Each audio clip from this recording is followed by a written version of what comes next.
Okay, chapter 3. The ship has left the dock. We're out in open waters now.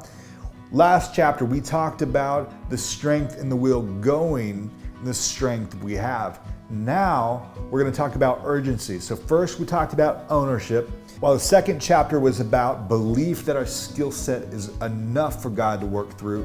This chapter is about how we treat everything with a sense of urgency, because it's the same posture that the Spirit of God has about everything He is doing in the earth. Time is of the essence from a spiritual perspective, and it doesn't matter what kind of job we have. In fact, we should never wait for the right job in order to expect God to work through us. So I learned this principle in a really cool way. I'd actually transitioned out of ministry work. I started ministry work at a really early age, around the age of 19. Did that for about 3 years. It was a good time in my life, but it was time to move out of it. And the Lord met me in that transition when I prayed to Him. And the story goes like this. So I was leaving ministry. I was about a week out, and I needed a job, and I needed a place to live, and I needed provision, I needed food. I didn't have much of a skill set because I'd started ministry so young, but I had to get to work, and I needed something very, very quickly. So like I said, I did what anyone would do in that situation, and I prayed. My prayer basically was a prayer of desperation. I said, God, I need food to eat, I need a place to live, and I need to be able to pay my rent. And the reality is I don't have any kind of avenues to that, and I am going to need it really, really quickly. I didn't plan ahead very well, wasn't very smart. And so I pray from this place of desperation. And I say, Lord, I know that when we ask you for something, you don't give us rocks, you give us bread, as your word says. Please help me find a job.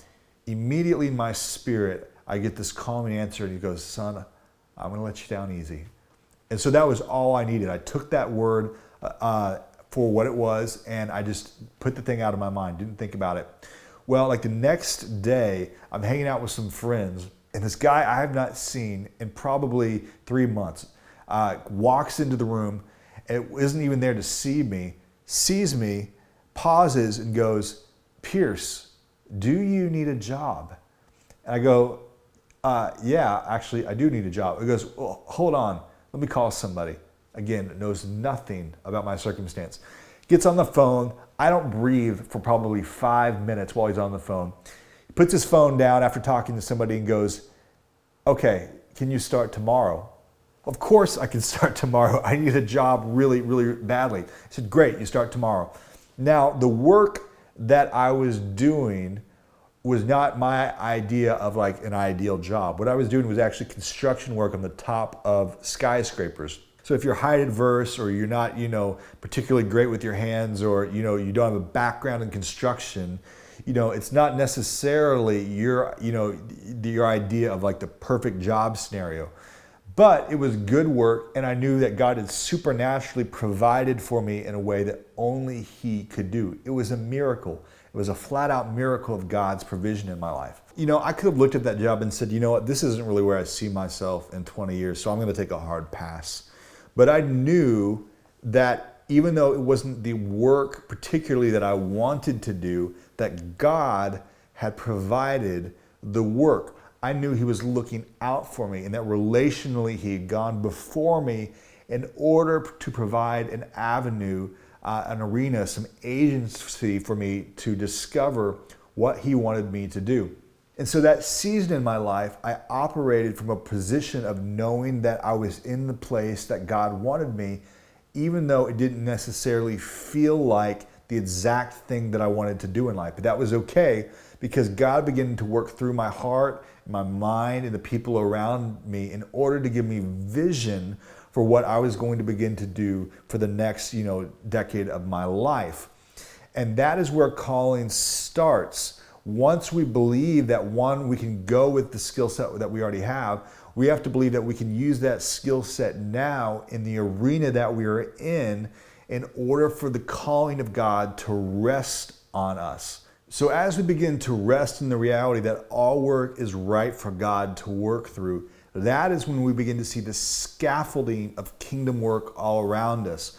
Where before we were waiting for God to call us or waiting for God to reveal us to something, now we begin to see the blinders get taken off and we begin to see, oh my goodness, everything in front of me actually has potential for the calling of God to work through me in order to change the world for the good of the kingdom. So one of the really cool examples in the Bible, this is actually before the time of Christ, was the story of Solomon. And there's one particular story about Solomon that is really, really cool because it shows you just how intentional and just to what extent of urgency he treated everything in front of him because of his perspective about how God was involved in everything. So if you are looking to awaken the calling in your life, we have to actually start from a position of realizing that God first gives us a job. He gives us every job supernaturally by the power of his hands. All jobs are provided, all work is provided, all businesses are given to us from him. And what happens is he waits for us to see if we're going to treat that work with the same type of urgency and perspective as him. And this is not punishment. If you thought, well, why did God give me such a low-level job, or I never thought I'd see myself in this position, realize that this is just the natural progression, the natural order of things. We start in a small position, typically, whether spiritually speaking or in the natural, and we graduate up to it. But in the same way that you're never going to graduate into a larger role, if that's something you desire, in the same way, we are never going to move from simply just being Christian men into living from a position of calling unless we treat the work with the same urgency and perspective as God does. You've got hammers before jackhammers, plumb lines before power tools. You crawl before you walk. There's a natural progression in the natural and in the supernatural into graduating into other things. So in order to awaken calling in our lives, we have to see the work we are doing right now, specifically the role, as being perfectly ripe and possible for God to work through. This is spiritual urgency, and God wants us to treat our work with a sense of both the natural and the supernatural urgency. That means that we see things the same way God does, which is all things are possible for God to do good work through.